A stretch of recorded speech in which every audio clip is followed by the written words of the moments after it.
Pada video kali ini, kita akan membahas mengenai latihan soal SKB Kesehatan Umum untuk persiapan menghadapi seleksi CPNS tahun 2021-2022. Dengan materi pembahasan pada video kali ini adalah tentang PHBS dan cuci tangan pakai sabun, di mana materi ini adalah salah satu materi yang diujikan di ujian SKB tahun lalu. Dan besar kemungkinan materi ini juga akan diujikan di ujian SKB tahun ini. Jadi buat teman-teman semua, tonton terus video ini sampai selesai ya. Oke, langsung saja kita masuk ke soal yang pertama.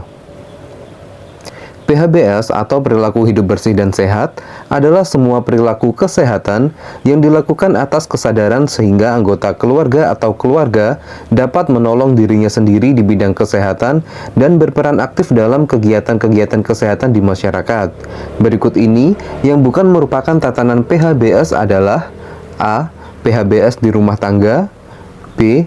PHBS di sekolah, C.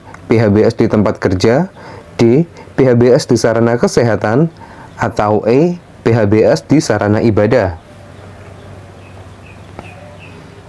Jawaban yang tepat adalah E. PHBS di sarana ibadah. Terdapat 5 tatanan PHBS, yaitu diantaranya yang pertama PHBS di rumah tangga, kedua PHBS di sekolah, ketiga PHBS di lingkungan, keempat PHBS di tempat kerja, dan yang kelima PHBS di sarana kesehatan. Kita lanjut ke soal berikutnya. Nyonya Yeni adalah salah satu kader kesehatan yang sedang mensosialisasikan pentingnya penerapan PHBS rumah tangga di lingkungan rumahnya. Ia mengumpulkan ibu-ibu PKK sebagai sasaran penyuluhan pentingnya penerapan PHBS. Berikut ini adalah indikator penerapan PHBS di rumah tangga, kecuali A. Memberi ASI eksklusif, B. Mencuci tangan dengan air bersih dan sabun, C. Melakukan aktivitas fisik setiap hari, D. Makan tinggi protein setiap hari, atau E. Tidak merokok di dalam rumah. Dan jawaban yang paling tepat adalah D. Makan tinggi protein setiap hari.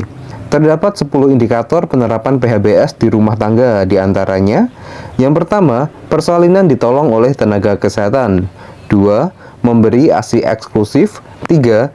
Menimbang balita setiap bulan, 4. Menggunakan air bersih, 5. Mencuci tangan dengan air bersih dan sabun, 6. Menggunakan jamban sehat, 7. Memberantas jentik di rumah sekali seminggu, 8.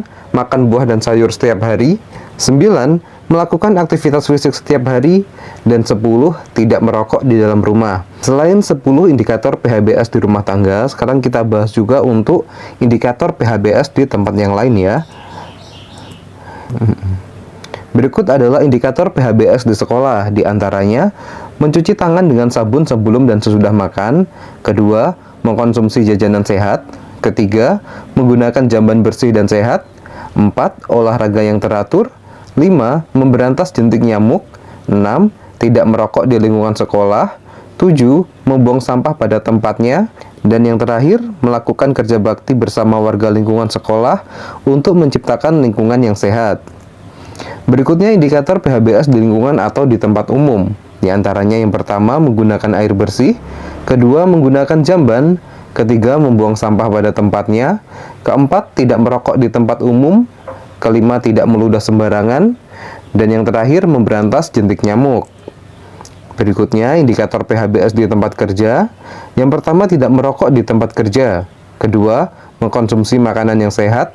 3. Olahraga teratur. 4. Cuci tangan pakai sabun. 5. Memberantas jentik nyamuk di tempat kerja. 7. Menggunakan air bersih. 8. Menggunakan jamban yang sehat. Yang terakhir, menggunakan alat perlindungan diri. Dan yang terakhir, indikator PHBS di sarana kesehatan, yaitu menggunakan air bersih, menggunakan jamban, membuang sampah pada tempatnya, tidak merokok di instansi kesehatan, tidak meludah sembarangan, dan yang terakhir, memberantas jentik nyamuk. Selama masa pandemi seperti ini, penerapan PHBS sangat penting untuk dilakukan. Salah satunya dengan kampanye penerapan 5M, yaitu mencuci tangan pakai sabun, memakai masker, menjaga jarak, menjauhi kerumunan, dan mengurangi mobilitas. Durasi mencuci tangan yang dianjurkan oleh WHO adalah A. 20-30 detik mencuci tangan dengan hand wash, B. 30-60 detik mencuci tangan dengan hand wash, C. 40-60 detik mencuci tangan dengan hand wash, D. D. 30-60 detik mencuci tangan dengan hand scrub, atau E. 40-60 detik mencuci tangan dengan hand scrub? Jawaban yang tepat adalah opsi C. 40-60 detik mencuci tangan dengan hand wash. Berdasarkan anjuran dari WHO dalam mencuci tangan dengan hand scrub dilakukan selama 20-30 detik. Sedangkan mencuci tangan dengan hand wash selama 40-60 detik. Setiap 5 kali cuci tangan dengan hand scrub, sebaiknya diselingi 1 kali cuci tangan dengan hand wash. Oke, kita lanjut ke soal berikutnya. Berikut ini adalah langkah keempat mencuci tangan pakai sabun. Berdasarkan arahan dari WHO adalah A. Usap dan gosok kedua punggung tangan secara bergantian. B. Gosok sela-sela jari tangan hingga bersih. C. Bersihkan punggung jari secara bergantian dengan posisi saling mengunci. D. Gosok dan putar kedua ibu jari secara bergantian. Atau E. Letakkan ujung jari ke telapak tangan kemudian gosok perlahan. Jawaban yang tepat adalah C. Bersihkan punggung jari secara bergantian dengan posisi saling mengunci. Berikut ini adalah 6 langkah cuci tangan yang dianjurkan dari WHO. Yang pertama, ratakan sabun dengan menggosok pada kedua telapak tangan. Lalu yang kedua, gosok punggung tangan dan sela-sela jari, lakukan pada kedua tangan. Langkah yang ketiga, gosok kedua telapak tangan dan sela-sela jari kedua tangan. Langkah yang keempat, gosok punggung jari kedua tangan dengan posisi tangan saling mengunci. Lalu langkah yang kelima, gosok ibu jari kiri dengan diputar dalam genggaman tangan kanan. Lakukan juga pada tangan satunya.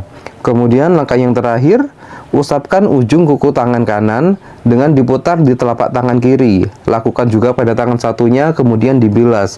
Nah, untuk soal-soal terkait langkah-langkah cuci tangan, ini pada tahun kemarin juga sempat keluar. Dan ada lumayan banyak variasi soalnya, karena untuk referensi yang dipakai, ini bukan hanya 6 langkah cuci tangan berdasarkan arahan WHO. Karena teman-teman yang lain, itu ada juga yang mendapatkan soal terkait 7 langkah cuci tangan, bahkan ada juga yang mendapatkan soal tentang 12 langkah cuci tangan. Jadi selain teman-teman mempelajari atau menghafalkan langkah-langkah cuci tangan berdasarkan arahan WHO ini, ada baiknya buat teman-teman untuk baca-baca lagi atau mencari referensi lain terkait langkah-langkah cuci tangan. Oke, kita lanjut ke soal berikutnya. Setiap tanggal 15 Oktober diperingati sebagai Hari Cuci Tangan Pakai Sabun. Pada tahun 2020 kemarin, tema peringatan tersebut adalah A. Kebersihan tangan untuk semua. B. Ayo cuci tangan pakai sabun. C. Aktif cuci tangan berantas kuman. D. Budayakan cuci tangan. Atau E. Cuci tanganmu, tingkatkan kesehatanmu. Jawaban yang tepat adalah A. Kebersihan tangan untuk semua. Nah, untuk tema ini masih sama dengan tema pada tahun sebelumnya, yaitu pada tahun 2019, yaitu kebersihan tangan untuk semua. Oke, sementara cukup sekian untuk video kali ini. Semoga video singkat ini bisa bermanfaat, dan semua teman-teman di channel ini bisa lolos menjadi CPNS tahun 2021.